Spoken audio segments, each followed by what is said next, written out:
Betsy gospel family presents కృపాశ్వకరణి కృపవార్త.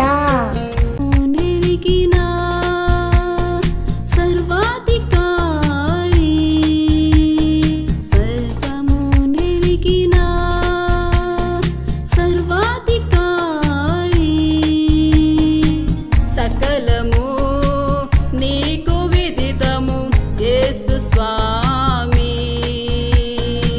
సకలము నీకు విదితము యేసు స్వామి. కరుణ చూపే కృపాశేఖర, నీ కృపయే నాకు ఆధారమాయే.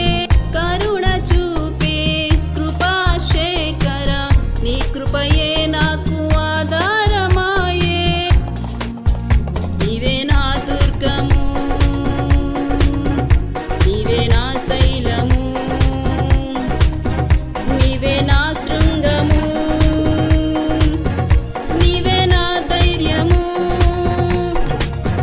నీవే నా దుర్గము, నీవే నా శైలము, నీవే నా శృంగము, నీవే నా ధైర్యము.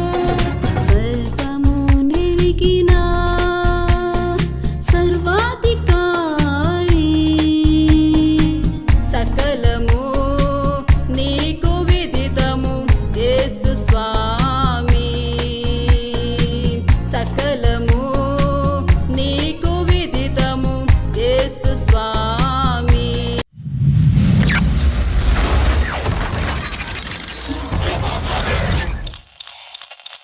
లోకరక్షకుడును మహాగణుడైన యేసుక్రీస్తు వారి యొక్క అత్యున్నత శ్రేష్ఠ ఘన పరిశుద్ధ నామములో కృపాశేఖరుని కృపావార్త వీక్షకులైన మీ అందరికీ కూడా హృదయపూర్వక వందనాలు తెలియచేస్తూ ఉన్నాను.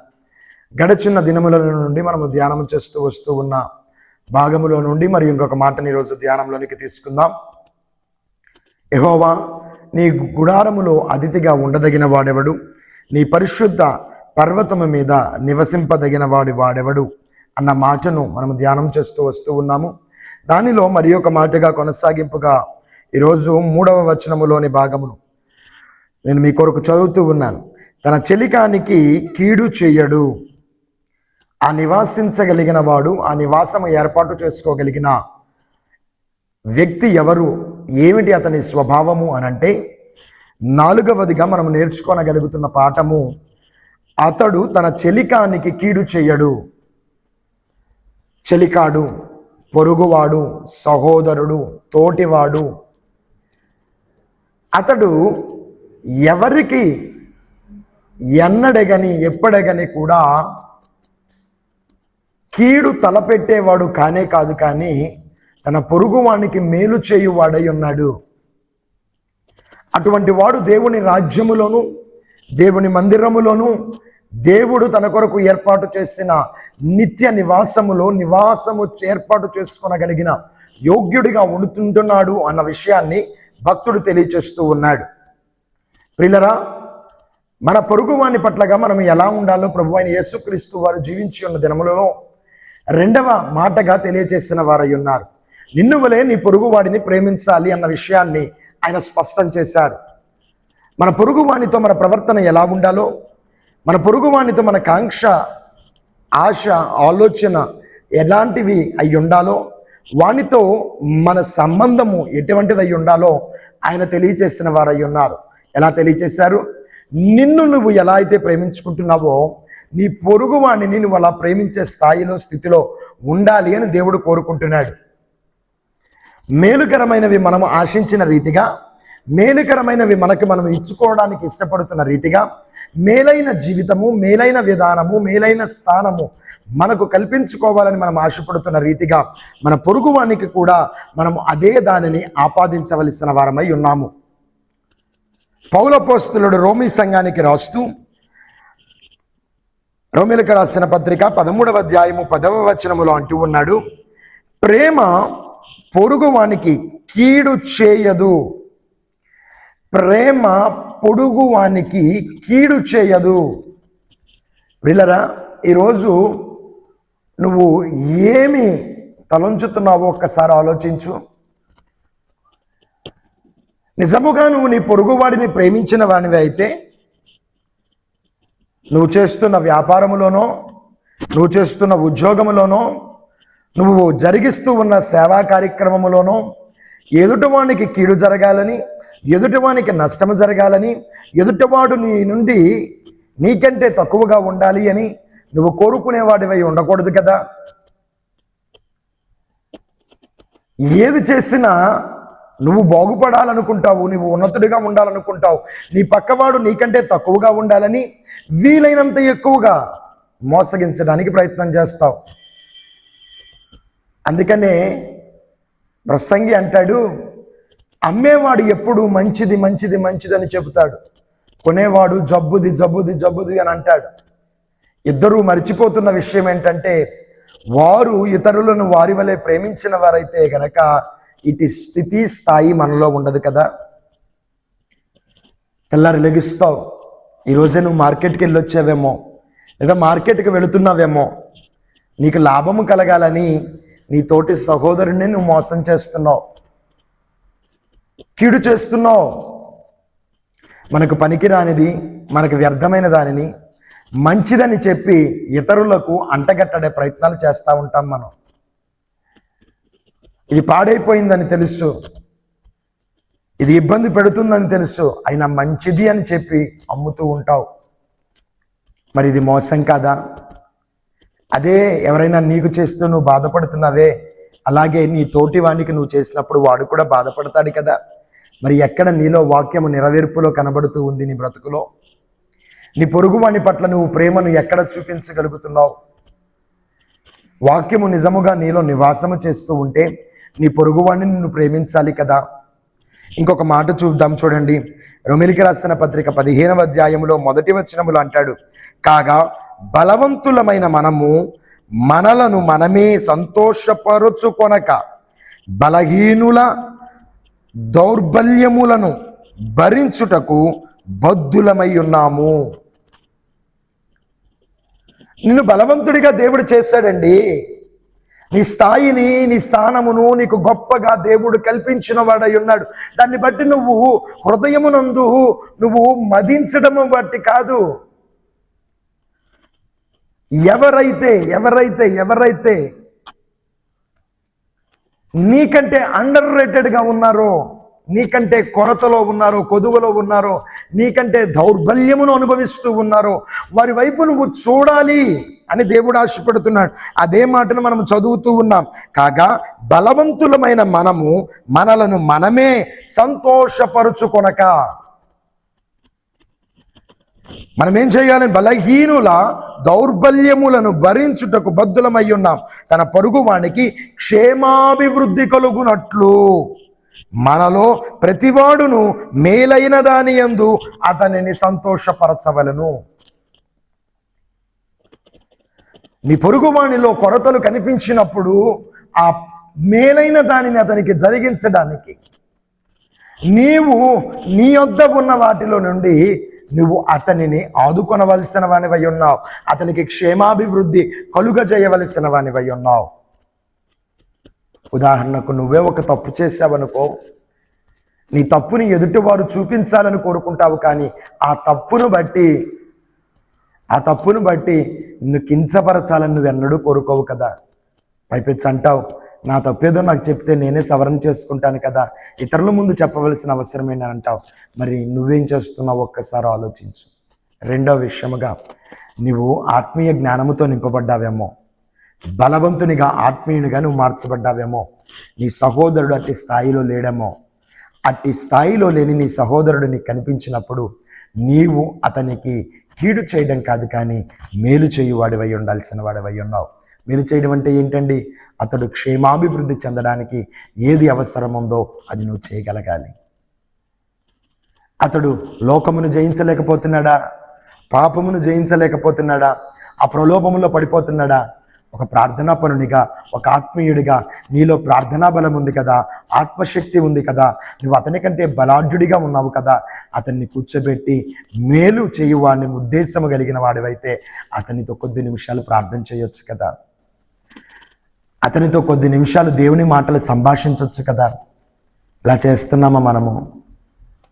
ఎవడు జావాడు చేస్తాడు, ఎవరు చేసుకున్న దానికి వాళ్ళే అంటూ ఉన్న నీ మాటల్లో ఎంతవరకు ఆత్మీయత ఉందో ఈరోజు ఒక్కసారి నువ్వు ఆలోచించు. ఎంతవరకు దేవుని వాక్కు నెరవేర్పు ఉందో ఒక్కసారి ఆలోచించు. నీ పొరుగు వానికి క్షేమాభివృద్ధి కలుగజేయుటకు నువ్వు సిద్ధపడి ఉండవలసిన వానివై ఉన్నావు. ఇదిగోండి ప్రియులరా, మనము ప్రభువారు చెప్పిన ఒక ఉపమానాన్ని గుర్తు చేసుకుంటే లూకాసు సువార్తలోని ఒక ఉపమానం మనకు కనబడుతూ ఉంది. ఇదిగోండి ప్రియులరా, ఒకానొక వ్యక్తి యెరూషలేము నుండి యెరికోకి దిగిపోతూ ఉన్నాడు. దిగిపోతున్న వ్యక్తి దొంగల చేతికి చిక్కాడు, దోచుకొనబడ్డాడు, కొట్టబడ్డాడు, గాయపరచబడ్డాడు. గాయపరచబడి మార్గములో పడిపోయి ఉంటే పడిపోయిన వాని వైపు ప్రధాన యాజకుడు వచ్చాడు. యాజకుడు వచ్చి అతన్ని చూశాడు.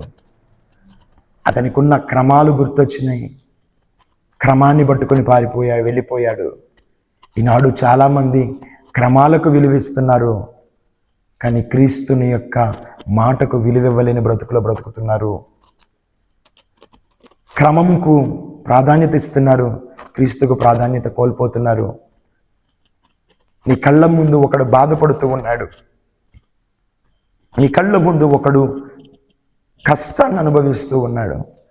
ఆ కష్టాన్ని అనుభవిస్తున్నా, బాధను అనుభవిస్తున్నా నీ కళ్ళ ముందు ఇంకా మతమే కనబడుతూ ఉందంటే, నీ కళ్ళ ముందు ఇంకా మత నియమములే కనబడుతూ ఉన్నాయనంటే నువ్వు నీలో క్రీస్తు ప్రేమ ఏ స్థాయిలో ఉందో ఒక్కసారి అర్థం చేసుకో. క్రీస్తు ప్రేమ ఏ స్థాయిలో ఉండిపోయిందో ఒక్కసారి అర్థం చేసుకో. ప్రియులరా, యాజకుడు వెళ్ళిపోయాడు, లేవీయుడు వెళ్ళిపోయాడు. ఆ దారిన ఒక మంచి సమరయుడు వచ్చాడట. మంచి సమరయుడు వచ్చి గాయపడిన వాణిని చూశాడు, అతని గాయములను కట్టాడు, నూనె రాశాడు, అతనికి ద్రాక్షరసము తాగనిచ్చాడు. అంతటితో సరిపెట్టలేదు, కానీ తన పొరుగువాని బాధ్యత నెరవేర్చడానికి అతన్ని తీసుకుని వెళ్ళాడు. పూటకోళ్ళ ఇంట్లో అప్పచెప్పాడు. అతని యొక్క జీవితంలో అతడు మరలా తిరిగి మామూలు మనిషి అయ్యేంతవరకు ఎంత ఖర్చు అయితే అంత పెట్టమన్నాడు. మరలా వచ్చినప్పుడు తనకు అప్పగిస్తానన్నాడు.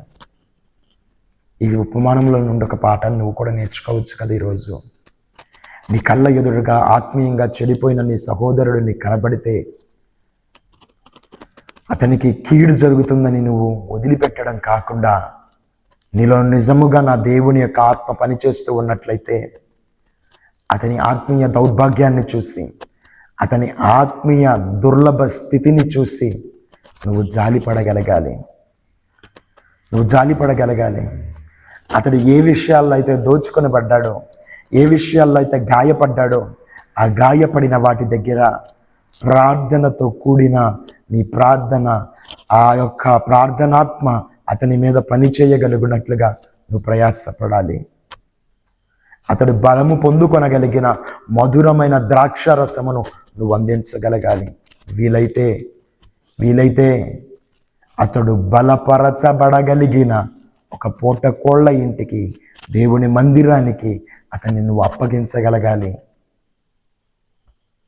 అతని గురించి అక్కడ జాగ్రత్త వహించగలిగిన దైవజనుడు ఉంటాడు. దైవజనుని చేతికి నువ్వు అప్పగించగలగాలి. ఇది నీ పొరుగు వాని పట్లగా నీకున్న బాధ్యత. నువ్వు నెరవేరుస్తున్నావా? ఏ రోజన్నా నువ్వు నెరవేర్చావా? దీని కొరకు ప్రయాసపడ్డావా? ఇది లేనప్పుడు మన ఆత్మీయ జీవితం ఎటుపోయిందో, ఎక్కడ పోయిందో ఆలోచించుకోవాలి కదా, కనిపెట్టాలి కదా. ఒక్కసారి దర్శించు, నీ స్థితిని నువ్వే స్పృశించుకుని ఆలోచించుకో. ఎటువంటి ఆత్మీయ స్థితుల్లోనికి, స్థాయిల్లోనికి నువ్వు పోయావో ఒక్కసారి నువ్వు గుర్తు చేసుకో. ఇదిగో తన గుడారములో అతిథిగా ఉండదగిన వాడు ఎవడు అన్న మాటకి దేవుడు తెలియచేస్తూ ఉన్నాడు. తన చెలికానికి కీడు చేయువాడు కాడట. అతడు తన చెలికానికి కీడు చేయడు, మరేం చేస్తాడు? మేలు జరిగిస్తాడు, మేలుకరమైన దాన్ని నెరవేరుస్తాడు. కాబట్టి ప్రియులరా, ఒకంత ఆలోచించు, ఒకంత కనిపెట్టు. నువ్వు నీ చెలికానికి కీడు చేస్తున్నావా? మేలుకరమైన విషయాలను తలంచుతున్నావా? మేలు మార్గాలను బోధిస్తున్నావా? మేలైన దానిలో నడిపిస్తూ ఉన్నావా? ఒకసారి నీకు నువ్వుగా ప్రశ్నించుకోగలిగితే, నీకు నువ్వుగా చూసుకోగలిగితే, నిశ్చయంగా నా దేవుడు నీ బ్రతుకును ఆశీర్వాదకరముగా మార్చగలిగిన వాడై ఉన్నాడు. ఆ గుడారములో నివాసము కొరకు నిన్ను సిద్ధపరచగలిగిన వాడై ఉన్నాడు. నీ పొరుగువాడిని ప్రేమించడానికి, నీ పొరుగువాడిని పట్లగా నీ బాధ్యత నెరవేర్చడానికి సిద్ధపడి ఉండు. కళ్ళు ఉంచినట్లయితే ప్రార్థన చేసుకుందాం. ఆశ్చర్యకరుడైన దైవమా, గనుడా, ఉన్నతుడా, శ్రేష్ఠుడా, నీకు వందనాలు చెల్లిస్తూ ఉన్నాం. మా పొరుగు వారిని ప్రేమించవలసిన వారమై ఉన్నాము మేము. కానీ మా యొక్క స్థితిగతులను బట్టి, మా యొక్క ఆలోచన దృక్పథాలను బట్టి మా బ్రతుకుల గురించి ఆలోచిస్తున్నాము తప్ప ఇతరుల గురించి ఆలోచించలేని స్థాయిలో ఉన్నాం. ఇదిగో మేము బలవంతులుగా నువ్వు మార్చావు, సంతోషముతో నువ్వు నిలబెట్టావు, అన్నీ కావలసిన సామర్థ్యతను మీరు మాకు ఇచ్చారు. ఇప్పుడు మేము అయా స్తోత్రములు తండ్రి, ఎవరైతే దుర్లభ పరిస్థితులను అనుభవిస్తూ ఉన్నారో వారి వైపు మేము చూడగలిగిన కృపను కలుగ చేయండి. ఆత్మీయముగా, భౌతికముగా వారి పరిస్థితులు మెరుగుపడడానికి మేము కారకులమవుటకు, మా యొక్క అయా స్తోత్రములు తండ్రి ఆత్మీయ స్థితి కారణమవుటకు నువ్వు కృపను అనుగ్రహించండి. అటు కృప ప్రతి బిడ్డకు దయచేయమని ప్రార్థిస్తూ, అయా స్తోత్రములు తండ్రి బిడ్డల యొక్క ప్రతి ప్రయత్నమును ఆశీర్వదించి దీవించమని అడుగుతూ యేసు ఘననామములో ప్రార్థించి అడిగి వేడుకుంటూ ఉన్నాము తండ్రి. ఆమేన్. ఈరోజు పుట్టినరోజులు, వివాహ వార్షికోత్సవాలు జరుపుకుంటున్న మీ అందరికీ కూడా దేవుని పేరిట శుభాలు తెలియజేస్తూ ఉన్నాను. నా దేవుని నిత్య సన్నిధి మీ అందరితో కూడా ఈ దినమంతా ఉండును గాక. ఆమేన్.